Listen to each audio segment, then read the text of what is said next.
Welcome to the Menopausal Women's Show for Nutrition, Health and Wellness. I'm Michelle, and as a menopause coach, I work with women to transform their hormone health and well-being to achieve the life they want to achieve. On this podcast, I share research findings and hot topics, talks with other holistic healers, and share my own experiences to empower women to take steps to a better lifestyle. This week, super excited. I'm speaking with Jana, a fitness and movement coach. Jana is all about exercising to feel strong, confident, and powerful, and move with freedom, pain free for as long as possible. And in today's episode, Jana will share with us her experience and tips from taking our menopausal journey to the next level to become a glowing goddess. Whether or not you are starting from scratch or you already do some exercise, Jana is sharing her hints and tips to get us all started to a higher state. So welcome, Jana, to the show. And now there's so much for us to talk about. But let's just dive straight in with you giving me a little short and my listeners a bit about yourself and how we know that with the decline in estrogen and menopause leads to a decline in our muscle mass. So what types of exercise are most effective for counteracting that muscle loss? That's an awful lot. So please do take a pause and start introducing yourself to us. Thank you so much for having me, Michelle. It's a pleasure to be here with you. Now I pronounce my name Jana. Sorry. Jana, apologies. Apologies. No, it's all good. It's all good. So menopause is a special time in a woman's life. It's really definitely a transition. And I am all about giving women simple strategies on how to get the most out of their training and get the most benefit to breeze through menopause and age in vibrant health and live the last third or last half of their lives doing things they love and living their life to the fullest, because that's what I want for every woman out there. And there's a lot of suffering. And I think what I'm loving is the conversations now around menopause and what works. It's definitely in the mainstream media, you're doing amazing work, and we're all trying to lift women up and have them living in their best health through menopause. So you mentioned strength training there. Yes. So obviously, as you said, like menopause really is very hot topic for a lot of us, but there's so much out there, and as we know, we're trying to package it up. And with the menopause, most talked about hormones, though there's lots of others that we have a decline in, is estrogen, progesterone, and testosterone. And really it's mainly focused at the research says that obviously with the decline in the estrogen we lose our muscle mass. And that's something that I kind of like go, well, we need our muscle mass for lots of different reasons. And being in your field, I suppose, what types of exercise are most effective for counteracting that muscle mass loss, really? So really, you need to stimulate the muscle. So we start losing muscle mass actually from our 30s at a kind of, by about 2-3% every decade, which might not seem like a big number, but it is a decline. And that process is speeded up in menopause, as you said, Michelle, with declining and fluctuating hormones. And what happens for women is that once you start losing muscle mass, what it often gets replaced with is body fat. And this is one of the complaints that I hear. And I don't know if you hear from women as well. It's that uncontrollable, out of nowhere, seemingly weight gain. And it's often that belly fat that is incredibly detrimental to women's health, because it means, diabetes, heart disease, and things like that. So that process actually starts in our 30s, so a lot earlier. So establishing good habits, exercise habits in your 30s will just give you more benefits. But if you haven't started in your 30s, it's okay, because you can start at any time. So strength training, absolutely. Number one is strength training. and it's lifting heavy. So long gone are the days like the Jane Fonda videos of our mothers where women were lifting 2 kilo dumbbells, not really stimulating the muscle growth at all. Now it's like you need to lift heavy, heavy weights to stimulate the muscle growth and do it at least 2 to 3 times a week.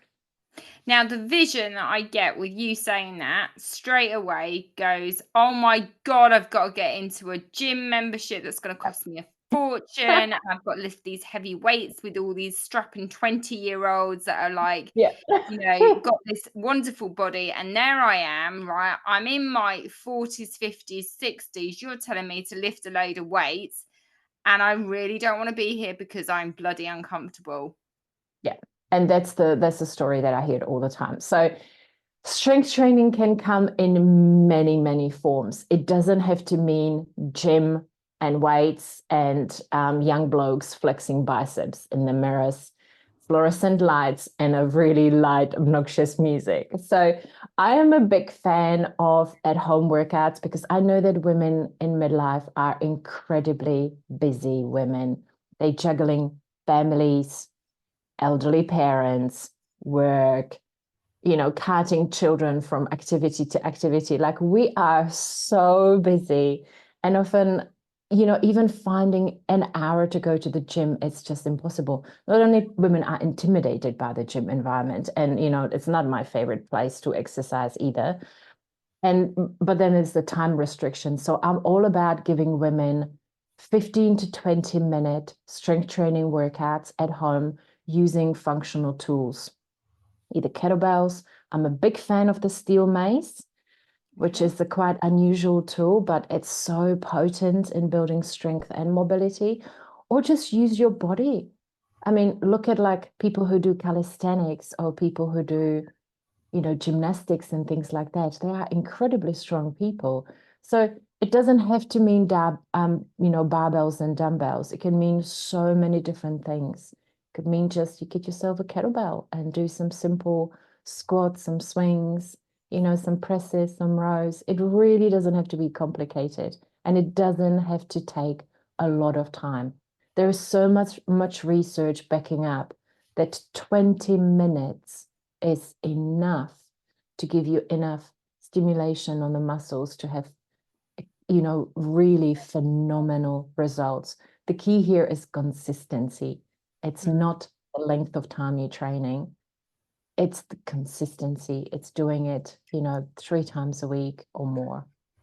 And I think, well, that's like me all over, isn't it? It's start with one baby step, okay, and make it Mm, consistent daily habit because it takes 30 days to do 20, between 22 and 30 days to get a habit. yeah, But instead yeah, of eating the whole elephant, and I always break down into elephant because I go, my analogy is this massive, great elephant. You just go, yeah.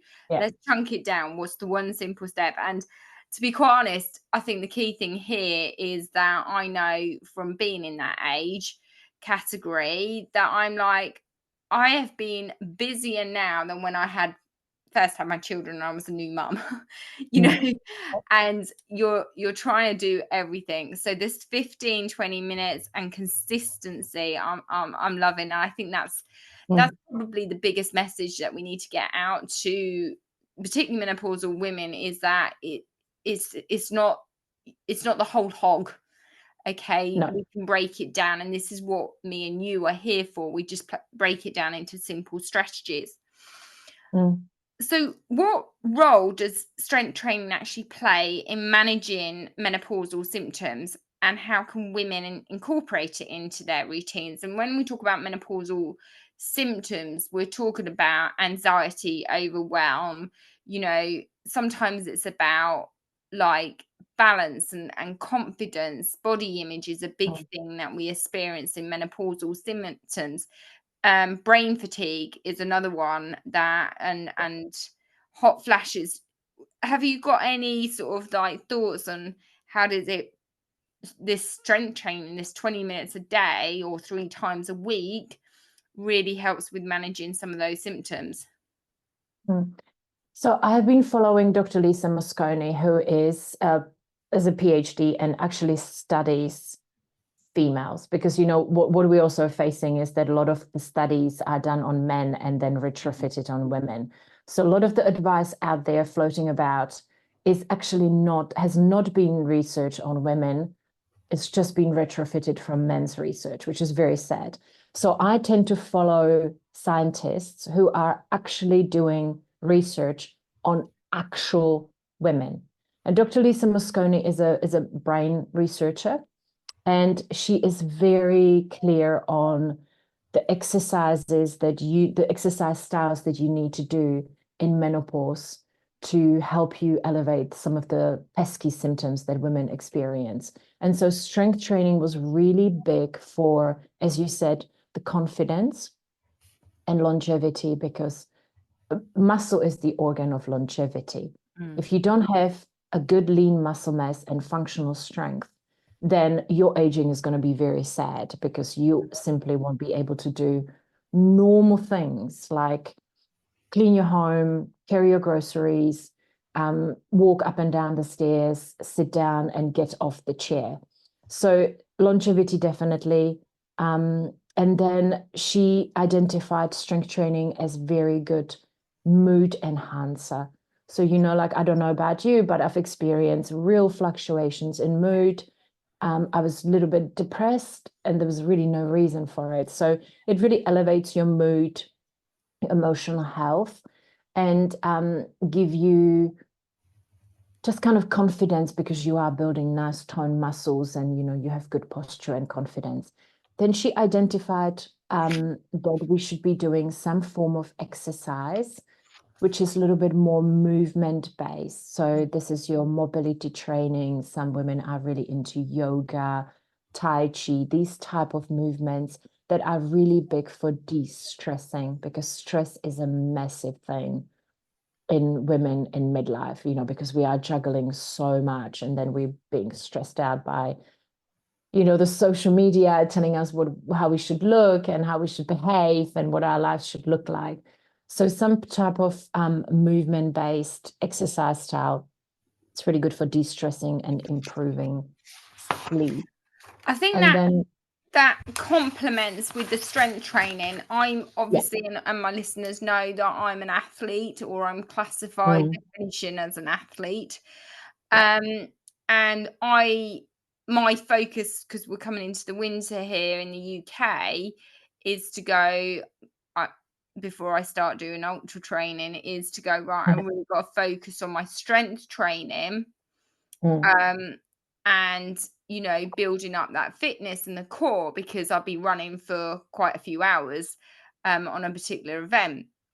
And I find that the complement on Monday, for whatever reason, and I really don't know, did anything different to what I would normally do. I just felt so tired, so dog tired, like mentally, physically, and emotionally.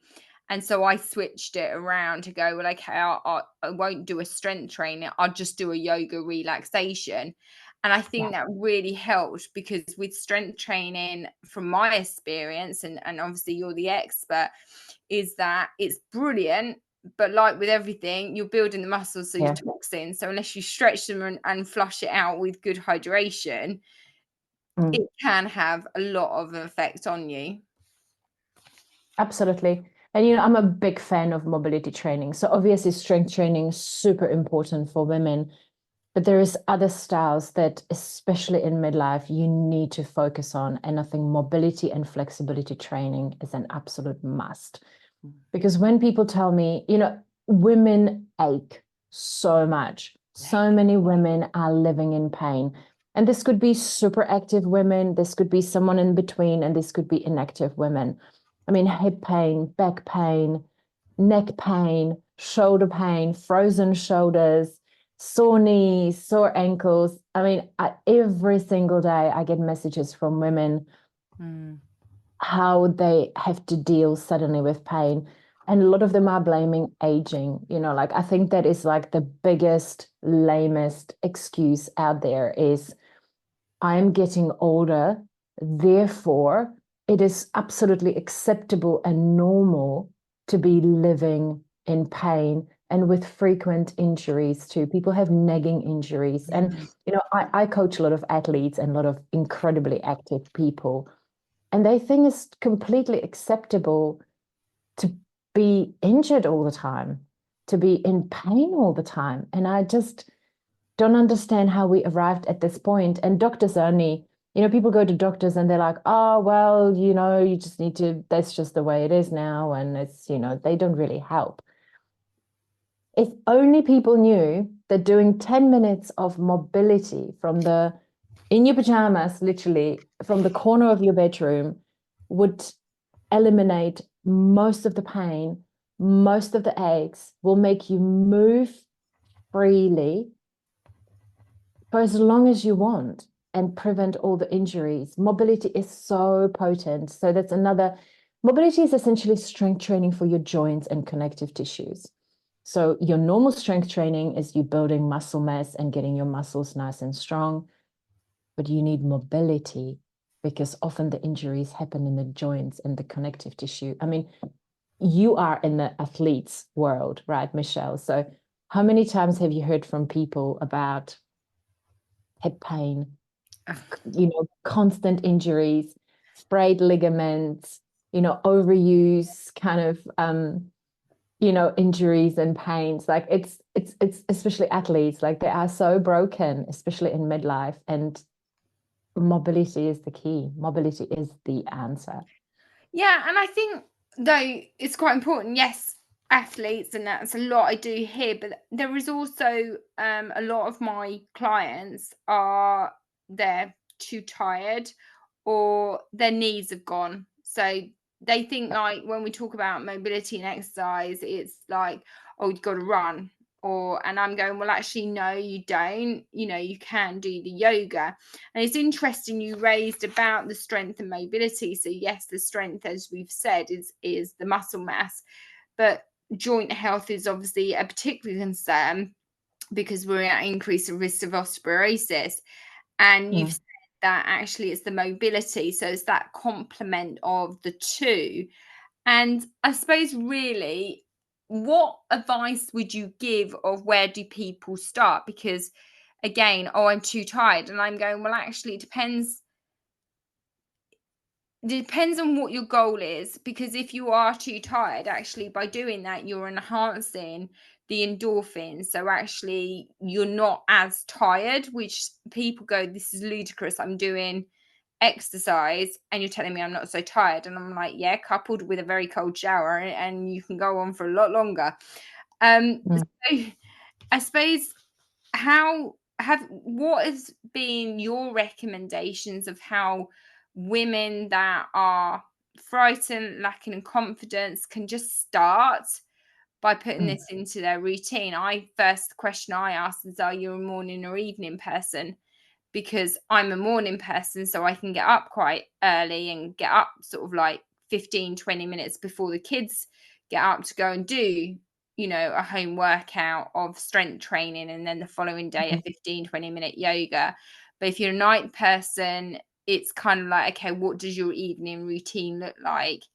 So I suppose, is there anything, is it just those two where we're looking at short, sharp bursts of strength, coupled with mobility, but perhaps not on the same day? Is that effective?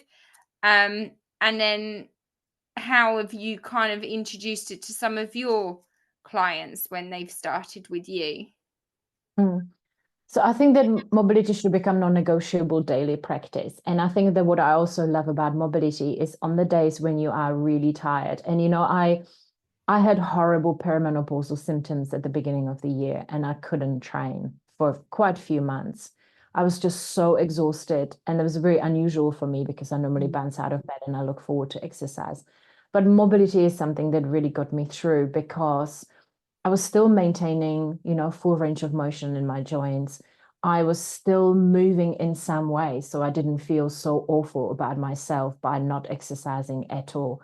So I often think that mobility, as much as it's important to maintain our joint health, It could also be the exercise style that could be ideal for those days when you are truly suffering from extreme fatigue. And some women really do have extreme fatigue. And the idea of doing any type of strength work, it's just impossible. Or a second strategy I have is the 10-minute rule. So if you've had your workout planned, for the morning or whatever scheduled, and you get up and you just maybe didn't have very good sleep, let's just address the sleep, right? I mean, women in menopause don't sleep very well.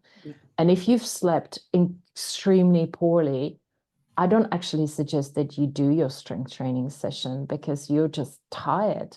And exercise is just another stress, and you already put your body through enormous stress by not sleeping well. So then it can actually become quite detrimental to your cortisol levels. And also, when we're tired, we're prone to injuries so much more because we're just not on it, right? So I recommend the 10-minute rule. You start your workout, you warm up, you give it 10 minutes, and then suss out how you feel after 10 minutes. Are you still feeling like this is just so hard? My form is not very good. Then in that case, switch your training to maybe something more gentle, mobility. Maybe you might just do just a gentle skill session, just going through some movement. Do something. If you feel great after 10 minutes, keep going with your scheduled workout. So I kind of think that women in menopause need to be a little bit more intelligent and not rigidly stick to their training plan or, whatever their coach gave them, because there is circumstances that will affect your training. Fatigue is definitely one of them. Lack of sleep is one of them. Just the overall level of stress. Like if you fighting with your teenagers, you're not sleeping well, you've got some hideous deadline at work, and your elderly parents are needy.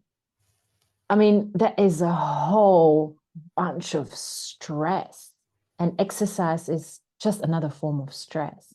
That could literally be the straw that broke the camel's back. I So, think that's important to think about if you have got a training plan, mm, but equally flip it around for the women that are listening to this that haven't even considered mm, starting, that actually, right, so you've got a couple of options to start. And first of all, to overcome perhaps that fatigue and sleep barrier, just get mm, yourself outside and walk and get a bit of fresh air, yeah, because absolutely. that's the mobility, and that's then starting with that endorphin. And if that Mm, is just that 10-minute warm up of walking outdoors, and then you go, okay, how do you feel? Then that could be your first kind of week's challenge of doing that yeah, daily. yeah, And then, you could go after that to go, okay, well, what else is out there? And there's lots of apps that you can pay for. There's lots of stuff on YouTube. So if we're talking about, okay, with more mobility, we'll try different things. Is it mm, yoga? Is it just doing a few stretches? And then go, right, do that for another week with your walk. So you've got your warm up, then you can go on and do your mobility, and then look at the strength training.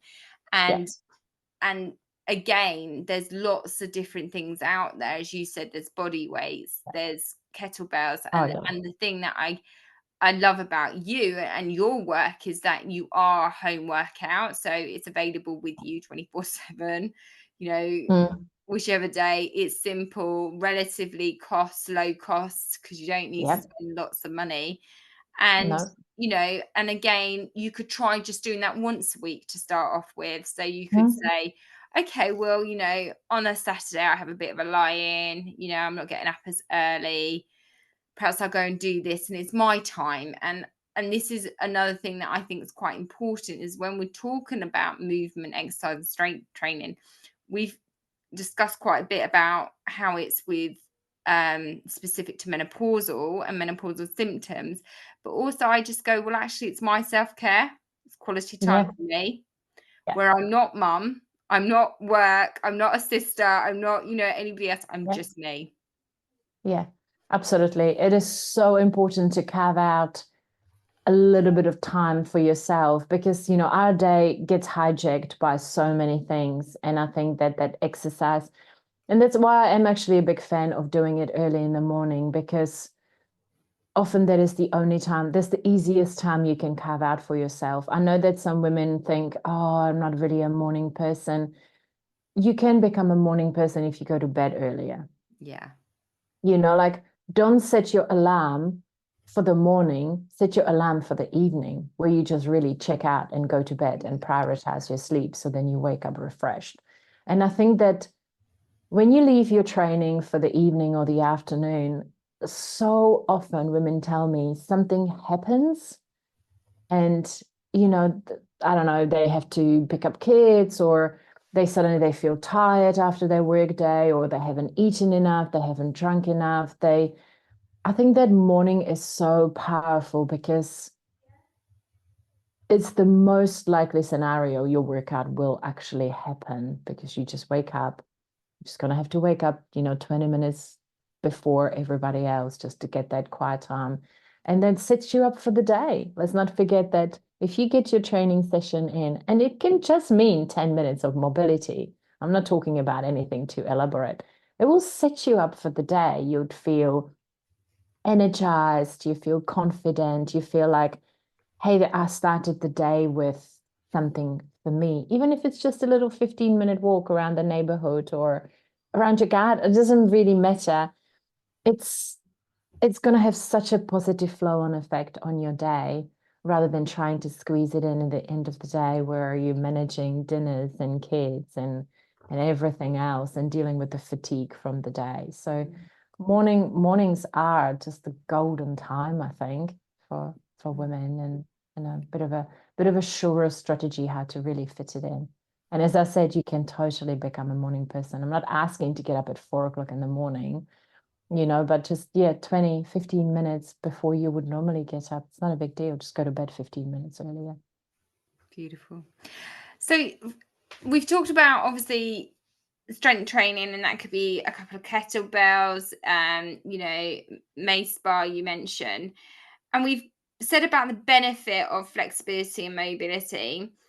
It sort of like, can you recommend any simple stretches that you would recommend that are like staple for anybody in a menopausal sort of state that are suffering from sore joints? I know that women tend to hold a lot of trauma in their hips, and the hips become quite Yeah, tight. yeah.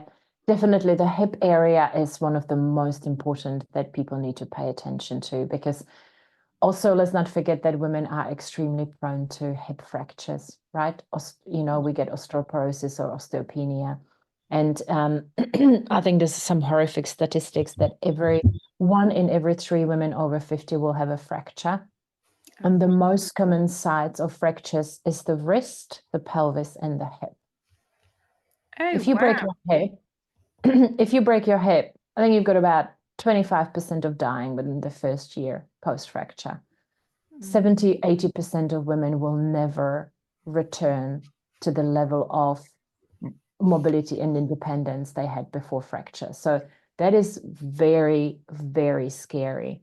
So maintaining mobility and strength in your hip joint is absolutely the number one focus. And as you said, there's a lot of trauma stored in the hips. And hip pain is probably the one that I see the most in women. And that's probably the most common reason women reach out to me is hips.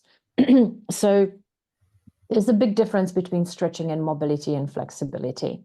And a lot of people get a little bit confused about what is actually mobility training. Excuse me.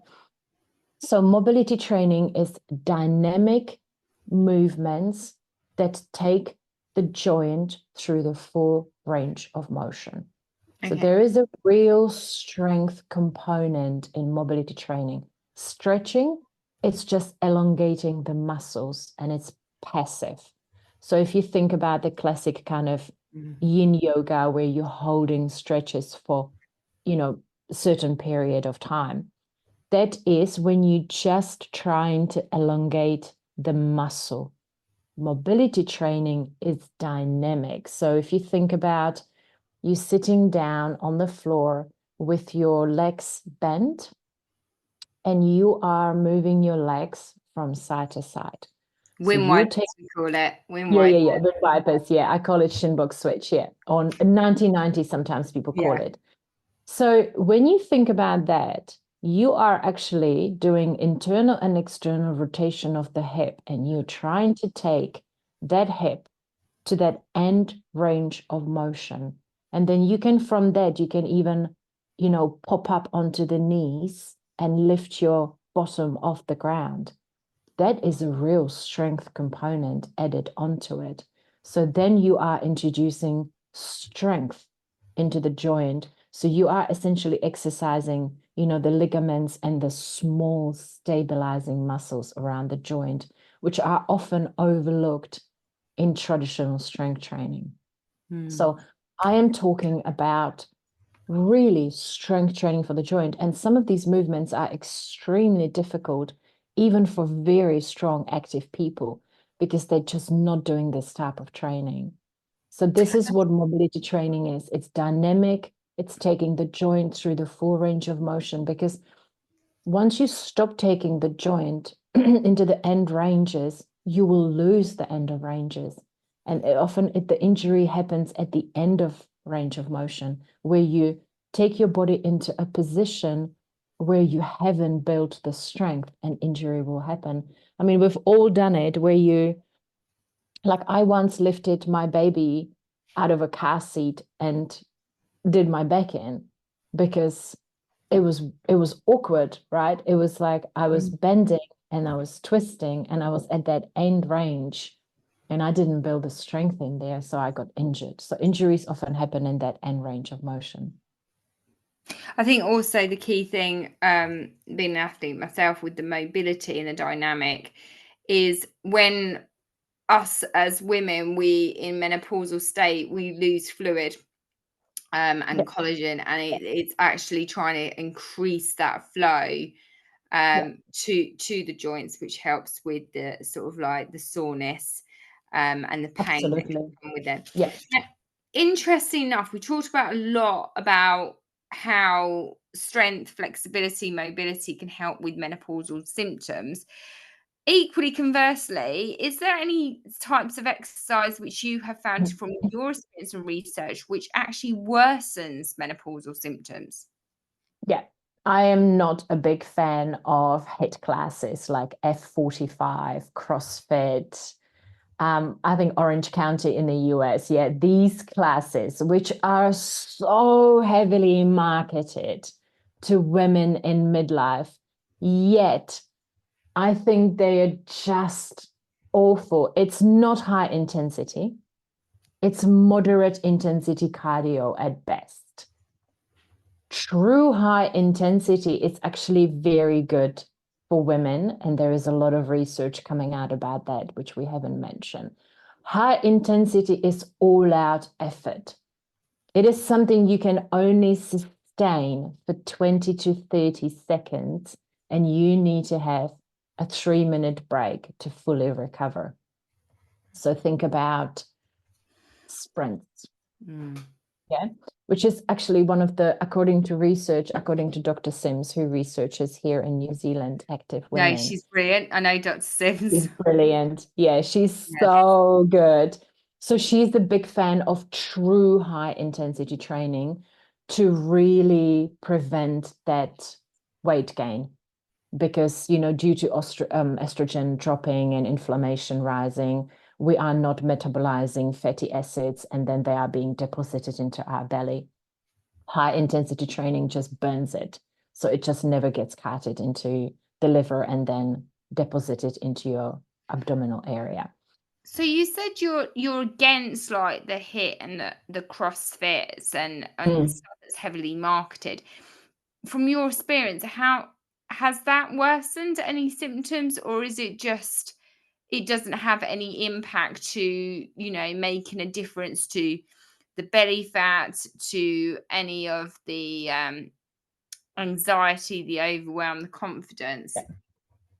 It's incredibly stressful on a woman's body to be put through a 45 minutes of hardcore kind of cardio heavy workout. It really rises the cortisol in a lot of women. And then often women go and exercise fasted because they do early morning classes, which is another whole topic that we can talk about for a long time. Their injury rate is horrendous. So I get enormous amount of clients from these classes because there's not enough supervision because it's a class. There is not enough allowance for various levels of skill and ability as well. Everybody's doing the same workout. There's very little adjustments for people who are not at that level. Not everyone can crank out 50 perfect burpees. Some people can only do 10. Some people can only do 5. I hate burpees. I think they are like a spine destroyers. They are so bad. And they're just, it just doesn't feel good. Like, why are women putting themselves through exercise that feels so awful? Like, I want to do exercise that is challenging, but that is fun and that I enjoy.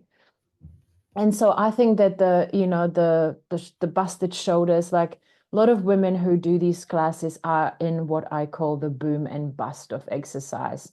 They work out for a few weeks, they get injured, they need to go through chiropractors, physios, whatever. They recover and they go back. So they never actually make any progress because they're constantly recovering from nagging injuries. I had a client who was so into CrossFit. She had a screaming hip pain for 18 months. And she's still going to these classes. She had really poor glute engagement. She had tragically tight hips. So it's like, why are you putting yourself through these workouts? So these are these are my pet hate. They really are. There is I mean, not all of them. Some of them have good coaching, but a lot of them have reasonably poor coaching. And also, what they don't allow for is adjusting the intensity. It's always hard out. But what if you go to that class and you haven't slept well?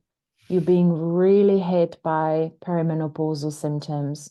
You have a lot of stress in your life. And then you're being put through this full-on workout because no one is asking you, how do you feel today? I ask all my clients when they turn up for their sessions, how do you feel today? Between 1 and 10, where are you at? Where's your stress level? And then if they are really stressed, they may be recovering from an illness, maybe they are on their first day of their periods.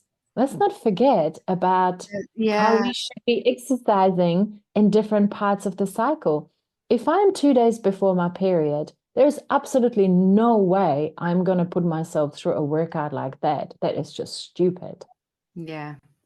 So it's like one size fits all, and it just cannot be like that. And I think Women you've just are not robots. it's just kind of come to where I was coming, which was, is there any misconceptions about exercise? One of the things I wanted to go through that you'd like to debunk. And it's both what me and you live and breathe, which is the debunk myth is that exercise should be hard. It should be hard, it should be long, it should be intense. And actually, we're saying, and certainly from this interview and subsequent interviews, because we've got lots to discuss about, but it's not hard. It's not hard at all. And that's the key message I think we need to get across. We are tired. We are, feeling the effects of menopause, feeling the effects of life. I mean, we've gone from having a bit of quiet time in the pandemic to we're now back fully fledged, on that roller coaster that's never ending, and you're stimulated 24/7. So actually, exercise doesn't need to be hard. It can be tailored to how you're feeling and your needs. And I think exercise is actually a form of self-care. Yeah. Because if you're okay and you are listening to your body, it's going back to what you were saying. You're creating longevity for yourself, okay, and B, you are going to be much better as a person to yourself and kinder to yourself, kinder to others, and you can do your role as wife, mother, partner, daughter, whatever your role is that you're playing, because Mm. unfortunately in this day and age, us women play so many different roles within 24 hours. So Yeah. I think, is there anything else that you want to sort of debunk and share with my listeners, or our listeners now, hopefully, Mm. that, that you just go, actually don't believe what's out there? No, I'm definitely agree with what you said, the no pain, no gain, or like the pain or the sweat is there's so much BS Like, if you out don't there. And sweat, you haven't worked hard enough. I think that was the other yeah, kind of. I mean, we're not, I think women are not small men, right? I think we are still trying to exercise in the way men exercise, and we can't do that. We're women. We have cycles, we have different stages of our life. We need to listen to our bodies intuitively, and we've shut that off. So all I tell women is move every day in some way, because you don't have to break records today. Think about, okay, if you're like, I'm 47, right? So all I'm thinking about now is health and longevity. Yeah. That is what I want from my exercise. I want health and I want longevity. I want to be an old lady who serves, who lives in her own home, who hangs out with her grandkids and does really fun things with her grandkids. That's all I want. I couldn't care less how much I lift. I couldn't care less how long I exercise every day. It doesn't matter to me. I want my exercise to give me energy, to make me feel good, to make me look good, to make me feel confident and strong, and to give me the confidence that I can do anything I want. If I want to go into my garden and dig around for an hour, I want to be able to do that. If a friend asks me to go for a 20-kilometer hike, I want to be able to say yes. When I want to go and travel with my kids and I want to feel good and I want to be okay on the plane and sitting down and lifting my luggage and then go on adventures, I want to be able to say yes to that. So it's like what you actually do, essentially, it's kind of irrelevant. You just need to move your body every day. You need to work on your strength. You need to work on your mobility so you don't become a frail, broken woman that has to move into assisted care because she no longer can lift her groceries and live a full life. So all I want for women is to live their lives to the fullest without any limitations. And so find exercise that fits in your busy life. Do it every single day, even if it's just a walk with a weighted vest, like even if strength training is daunting to you and you're like, oh my gosh, like I just can't at the moment, buy yourself a little weighted vest and go for walks every day. That's all you need to do. It doesn't have to be complicated. We don't have to be like, you are an athlete, Michelle, and you love it. The kind of most women fit into that category. They just want to be strong and mobile and not ache. So for that, it doesn't have to be complicated. And everyone can fit 15 to 20 minutes of exercise into their day every single day. It is not impossible. If you think you can't, then you have a priority issue. You don't have a time constraint because people are on social media. People waste so much time in their days. You can find 15 minutes to give you health and longevity and make you feel good Beautiful. at any age. Beautiful. That really sums up. So I'd like to take this opportunity to thank you for coming onto the show, and I feel that we're going to connect again and Yeah. unravel more topics. So thank you, and we will be in touch. But I suppose just one final thing, I will include your details in the show notes, but what is actually the best way for people to reach out to you to find out more about MACE and strength training with you? So you can hop on my website. I have a lot of freebies. So if we've talked about mobility a lot, and some people maybe still can't imagine what that looks like. I've got tons of freebies for you to start with mobility. I've got the 6-day mobility challenge. You get 10-minute videos, and that is like women get phenomenal results just from that. Got a YouTube channel with some beginner mace videos if women want to explore that. I'm running a workshop this weekend as well. So there's a lot of free resources. Find me on Instagram and Facebook. I've got a Facebook group as well where I do training. So you can start for free and have a little taste of mobility and strength training just by finding me on social media and having a look on my YouTube channel and my website. Beautiful. Thank you. And from everyone listening, from the bottom of my heart, I do thank you. If you would like to connect with me to discover how my program can support you in the menopause journey, then please book a discovery call via my website, michellewells.co.uk. Also, head over there to sign up and subscribe from my free just newly launched ebook, bit of a mastery course on menopause to get you started.